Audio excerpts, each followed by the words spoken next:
Hello, hi guys! Magandang hapon sa inyo lahat. This is Jean from Masigari Channel, a faith healer, also mata reader. So ngayong hapon, natatagan natin na nagsabihin sa inyo ng ating mga gabay. This is monthly gabay for the month of January 2024 for the sign of Virgo. So Virgo, welcome to my channel. Ano kayang messages, advices ng spirit guides ang ating masasagap for today's video? Kanino naman kayang energy o kaganapan sa buhay ng mga Virgo signs ang ating mahagilap? So guys, this reading is a general reading lamang, hindi lahat makaka-resonate. Kunin lamang pa makaka-relate sa inyo and comment down below kung kaninong energy ang ating nasagap. And of course, don't forget to like and subscribe my channel and hit notification bell for more videos update. And of course, maraming salamat po sa mga walang sawang pagsuporta sa aking channel.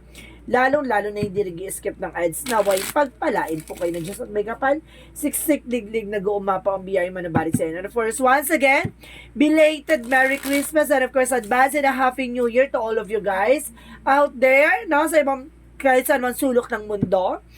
Maraming salamat po sa inyo. And of course, tingnan natin, no, guys, kung ano magiging mensahe for January 2024. Angel Spirit, give me an information. Ano kayang kwento ang ating masasagap ngayong hapon na ito? So, let's see. Angel Spirit Guide, please give me an information. So, there's a Two of Swords. So, there's an indecisions, no? May mga bagay dito na parang nahihirapan ka magdesisyon. Or some of you guys parang nahihirapan kang mag-take ng risk or something. Parang there's a difficult decision talaga, no? Talagang sinasabi dito parang nahihirapan or natatakot ka, guys. So, let's see what is additional messages for Angel Spirit Guides. And of course, there's a page of one. So, there's a good news. So, may magandang balita ang hatid dito, no? At maaaring there's a new plans or good news or something, information, letter, phone calls, or messages coming in for you. So, let's see what is additional messages. And of course, there's a tower moment. So, there's a sudden changes coming in for you. It's chaos or something, a destruction, disaster, no? It's either may mga bagay na parang mababago, no? It's either a tragedy or something na pagkasira or something na kumbaga revealed or pagkabuo ng isang situations. So, or isang pamilya or isang bahay, no? And of course, there's Four of Swords. Listen to your intuitions and listen to your gut feelings. So, makikinig ka lagi sa iyong intuition and of course, sa iyong visions. And of course, there's a Six of Wands. So, there's a victory and success. So, at the end of the time, sinasabi dito na kumbaga magtatagumpay ka, no? At of course, there's a success and victory and winning, having the advantage, no? Maaaring talagang mananalo ka dito, no? Ay papanalo mo tong laban na to. Because there's a strength card, confident is your key to success. So talaga magtatagumpay ka, kailangan mo lang talaga alisin yung takot at pangamba mo.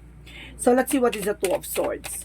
So there's a Four of Pentacles. So there's a budgeting. So Four of Pentacles represent a budget, protectionan mo yung finances mo, yung resource of income mo, mag-savings ka, kumbaga magtipid ka kung maaari, no? Kumbaga sinasabi dito na maraming decision kang dapat gawin, no? Kaya kailangan kumbaga magtabi ka. Baka kaya ka nahihirapan kasi parang hindi pa swak or hindi pa kumbaga hindi pa sakto or hindi wala pang sobrat sa iyo, no?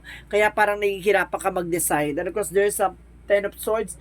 Mag-ingat ka kasi bakit tong balita na to magdala sa ng kumbaga betrayal, no? Something species or something information na binabackstab ka, no? Maaaring itong balita na to yung pala panlilin lang, no? And of course, there's an information, there's a star card, so there's a healing. So, magkakaroon ka na ng healing dito pagdating sa inyong tahanan, no? Magkakaroon ng healing and positivity and of course, spirituality, renewal, and rejuvenations and faith. No? Magtiwala ka lang daw na maaaring may mga bagay na nasira from the past na maaaring mabuo na, no? Ngayong January na to. And of course, there's an information by the Seven of Pentacles represent and a harvest time. So, ibig sabihin dito, kumbaga ipahinga mo yan dahil may kumbaga magtutuloy-tuloy na ang finances sa'yo. Kumbaga lahat ng mga sacrifices, lahat ng mga hard works mo, kumbaga lahat ng mga bagay na yan, kumbaga makukuha mo na yan, no? Kumbaga maka-harvest mo na yan. At kumbaga there's a growth and expansion ako nasa-sense dito. Mag-invest ka on your own. And of course, there's a Six of Wands for the King of Wands. So there's a visions and control, no? Kumbaga kontrolin mo yung iyong visions, yung mga bagay na nakikita mo. Kumbaga nakikita mo na kagad yung mga bagay na kumbaga pagtatagumpayan mo. And of course, kumbaga porsigido kang magawa yung mga bagay na ilaban mo. And of course, there's a justice for the balance. And of course, justicia, karma. So there's a information na kumbaga maging matapang ka, no? At magkaroon ka ng confidence sa sarili mo at magkakaroon ka ng balance. No? There's a karmic justice is there. There's a consequences and effect. Kumbaga, there's a legal issues against them sa mga bagay na pinagdadaanan mo. There's a law, truth, and honesty, integrity. At sinasabi sa'yo dito na lahat ng mga bagay na nalaman mo, no? Ay kasama talaga sa buhay mo. There's a life lesson. So, ibig sabihin dito, may mga bagay na kailangan matutunan, kailangan mo magkaroon ng confidence at alisin mo yung takot at pangamba mo. So, let's see what is the Two of Swords. So, of course, the Four of Pentacles. So, there's a Eight of Wands. So, there's a fast communication coming in for you. No? Maraming mensahe parating sa'yo na baka madagdagan ng resource of income mo sa of nowhere. No? Kumbaga, baka magkaroon ng travel or something, movement. No? So, let's see what is the Page of Wands and the Ten of Swords. And of course, there's a Four of Cups. So, yun nga, no? I-analyze mo muna, i-visualize mo muna ng mabuti bago ka magtitiwala. Kasi may mga message tayong mamaya scam yan, or mamaya maplil lang yan, or something, di ba? Kaya kailangan, kumbaga, i-clear out mo muna, no? Yung mga bagay-bagay bago ka magtiwala. Kasi mamaya, di ba? Budol yan, di ba? So, let's see what is the Tower moment and the Star card. What is the Tower moment and the Star card represent? Because there's a Two of Wands. So, there's a two paths. So, there's a choices. So, ibig sabihin nito, may mga pagpipilian ka or there's an options, no? And because there's a planning, no? May mga pinaplano ka na dito na maaaring may pag-asa na at may kagalingan na maaaring mabuo na yung mga bagay na nasira, no? So, let's see what is the Four of Swords and of course the Seven of Pentacles. So, there's the Moon card. So, there's a dream coming true. Maaaring ipahinga mo yan, no? At maaaring matutupad na yung mga pangarap mo. Makinig ka sa intuition mo at gamitan mo ng mga imaginary, no? Panang sa gano'n na kumbaga makapag-create ka ng mga bagay na extraordinary. May mga bagay na makapag-create ka na kumbaga hindi mo ina-expect na magagawa mo pala or something na mabubuo mo kumbaga on your own way, no? Or something uniqueness. So, let's see what is the Six of Wands and the King of Wands. Because there's a Page of Cups. Listen to your intuition and listen to your gut feeling. Na makikinig ka lagi sa intuitions mo. Kumbaga, hindi ka ibibigo niyan. No? Diyan ka magtatagumpay. And because there's a Seven of Wands by the protection and of course the King of Swords. There's a success driven. Na magsasuccess ka dyan, protection mo yung sarili mo. Huwag kang mag-alala. There's a karma and of course kailangan mo lang maging matapang at kailangan mo proteksyonan nyo ang iyong ground. No? Even your territory, love life, career, finances, proteksyonan mo yan. At magkakaroon ka dito ng big changes, opportunities. And of course dito magkakaroon ka ng something of success, no? Coming your way. So let's see what is additional messages for the outcome. For the outcome, additional messages, angel spirit guides. So there's a Seven of Cups. So there's a lot of opportunities coming in for you. Na maraming opportunities dito na papasok. Na maraming opportunities na kumbaga darating. And of course there's an Eight of Swords. So, there's an isolation. So, nasabi sa'yo dito na kailangan mo lakasan pakiramdam mo. Kasi there's a lot of negativities, kumbaga, nasa surroundings mo. Even, kumbaga, marami talagang pilit na nanggugulo sa'yo para hindi mo matupad yung mga pangarap mo. Additional messages. Give me more information. So, there's a Page of Pentacles. So, there's an investment. So, kailangan mo mag-invest ka on your own, no? So, let's see about naman sa career. Sa career is the King of Cups. There's a devoted and supportive person. May taong tutulong sa'yo, no? And because there's a Five of Pentacles, pagdating sa finances, nakakaranas ka ng poverty or financial loss or suddenly, kumbaga there's a negativities, kailangan mong baguhin yan kasi baka mag-tendency, kumbaga, mabankrupt ka or something, mahirapan ka sa huli. And because there's a Death card, so there's an ending and a new beginning. May mga bagay na kailangan mong tapusin. At may mga bagay na kailangan mo i-end, no? At may mga bagay na magta-transform sa'yo and then near future that brings you a new beginning. So, pagdating naman sa love life, angel spirit guide, so there's an, oh my God, Oh my God, Ace of Cups. So, there's a new love life coming in for you. A new romance. So, ibig sabihin dito, kapag may asawa ka na, maaaring, kumbaga, maaaring bumalik ang tabi sa pag-ibig. And of course, there's a higher vibe, there's a separations. So, ibig sabihin dito, maaaring kung naghiwalay kayo na person mo, maaaring manumbalik kayo, magkabalikan kayo. Or either, may taong bagong darating sa puso mo. At, kumbaga, matuto ka na sa mga pinagdaanan mo. Pagdating naman sa health, Angel Spirit Guide, please give me information. So, there's an happiness. Magkakaroon ka ng happiness dito, no? And because there's an Ace of Wands, magtatagumpay ka. So, ibig sabihin dito, wala ka nararamdaman physically starting something creative spark. Something na, kumbaga, pinapakita mo sa sarili mo na you are healthy. So, let's see what is additional messages for magical fairy messages. So, let's see what is the magical fairy messages for you. And of course, guys, there's a perfect timing. So, this is the moment na parang darating yung araw na parang, diba, kung para sa'yo, looking, moving forward, no? Huwag kang titingin sa likod, huwag kang titingin sa nakaraan. Bagkos tumingin ka lagi sa mangyayari sa kasalukuyan, diba? Tumingin ka lagi sa magiging future mo, diba? Bigger future of yourself. 10 years, 5 years from now, tinitignan mo yung sarili mo, nasaan ka na sa sitwasyon, diba? So, let's see what is the yin and yang oracle card. So, there's a guided. So, protection naman yung sarili mo. And of course, there's an Ace of Earth. So, ibig sabihin, may kinalaman ka sa Taurus, Virgo, Capricorn. So, it's either parehas kayo ng, parehas kayo ng signs or something na parehas kayo Earth sign, gano'n. And of course, there's a self-care. So, kailangan mo alagaan yung sarili mo. There's an energy. Diba? Alaga-alaga din tayo pag may time sa sarili natin, diba? So, let's see what is additional messages. And of course, there's self-worth. No? Dapat alam mo sa sarili mo yung halaga mo. Kumbaga, nagkakaroon kasi dito na self-doubt. Para nasa-sense ko, nagkakaroon ka ng self-doubt or something regret. And isolation. See, there's a lot of negativities around you. Kumbaga, parang, nabuboring ka na sa sarili mo, something like that. Or something na parang, walang changes na nangyayari sa inyo. What you need to do, no? Release the negativities. Iwasan mong, humatak ng mga negatibo. Bagkos na mag-isip ka ng mga bagay na makakapagbigay ng solusyon sa'yo. So, let's see what is Archangel Michael messages. Your children are watched over by angels. So, ibig sabihin yung mga anak mo, no, ginagabayan daw ng ating mga angel spirit. And forgive yourself, you done nothing wrong. Napatawarin mo na yung sarili mo, wala ka daw ginawang mali.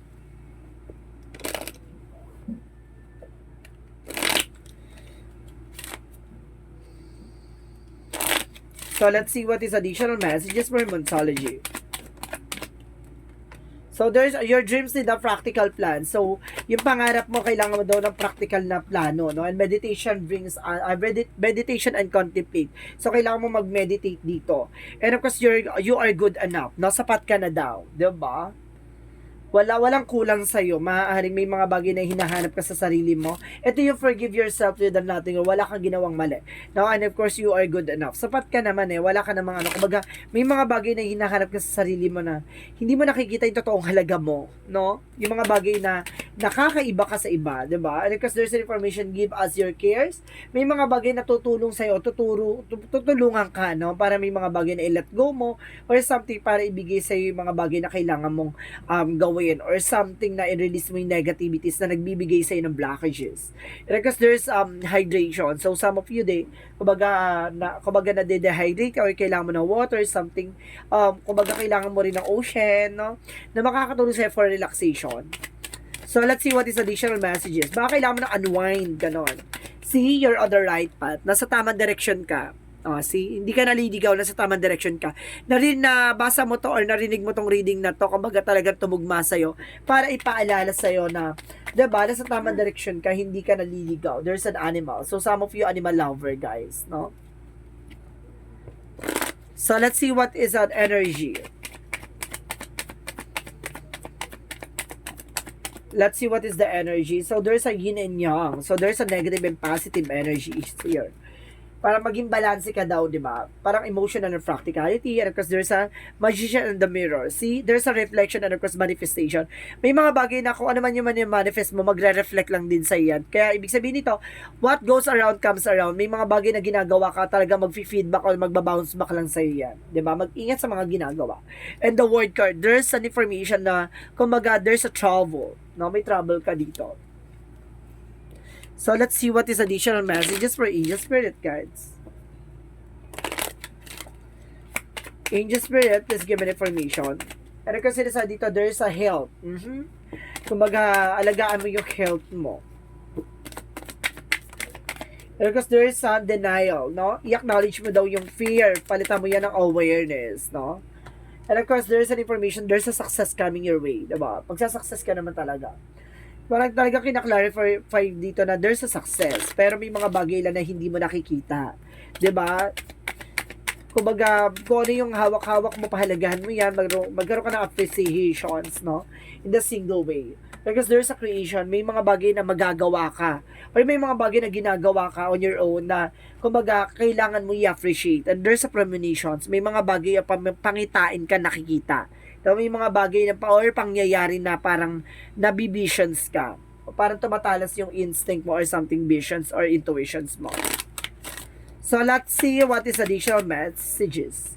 So, there is a longing for the home, homesick of the stars. So, ibig sabihin dito parang humihingi ka ng humihiling ka sa ating stars na something your wishes coming true, no? Maaring kumbaga na nangungulila ka na gusto mong matupad yung mga bagay na ganito or makasama mo yung mga ganito, mga pamilya mo or something, may mga bagay na gusto ka matupad.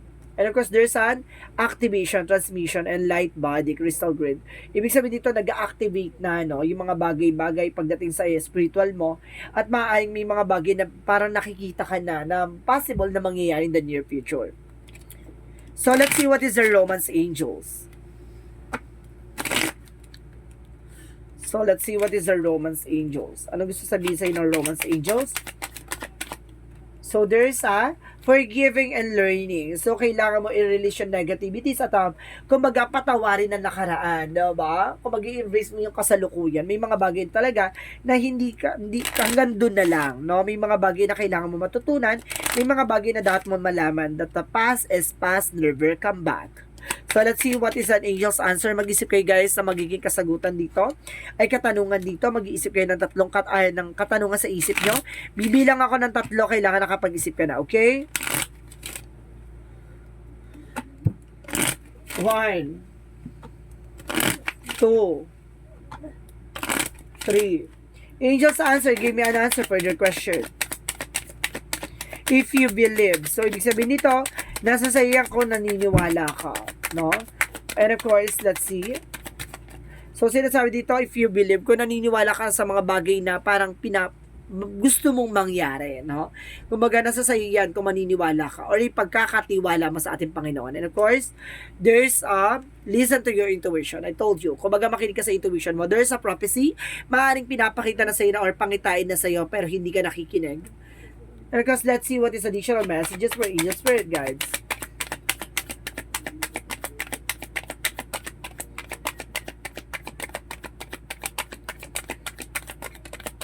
There's an abundance. Talaga may kasaganahan dito, oh. See, there's an abundance coming your way. Talaga nga, sinasabi dito, talaga magtatagumpay ka. No? See, there's an abundance. Kasaganahan ang nag-aantay sa'yo sa mga susunod na panahon at susunod na buwan, no? January is coming. So, let's see what is the Jesus loving quotes. Nothing shall be impossible to you. So, pagdating daw sa'yo, wala daw imposible. Diba? Kumbaga, may mga bagay talaga na nagagawa mo na hindi mo ine-expect. Gano? Kaya, may mga bagay na kapag motivated ka sa ginagawa mo, talaga nagsasuccess ka. So, let's see what is additional angels number. There's a 666, I am the centered. So, gawin mo sentro yung mga bagay or passions mo, even your life purpose, no? A wake-up call for you to re-examine your current situation and then change the directions of your thoughts so you can raise your vibration to a more positive frequency. See? Kumbaga, pansinin mo yung mga iniisip mo. Baka puro negative na yan. Umiwas ka dyan. Kasi baka there's a wake-up call for you or something, a warning or red flags na kumbaga iwasan mo mag-isip ng nega kasi baka maka-attract ka ng mga negative energy. Kumbaga parang there's a vibration for more positive frequency na parang paalala sa'yo. Okay? You need to think positive.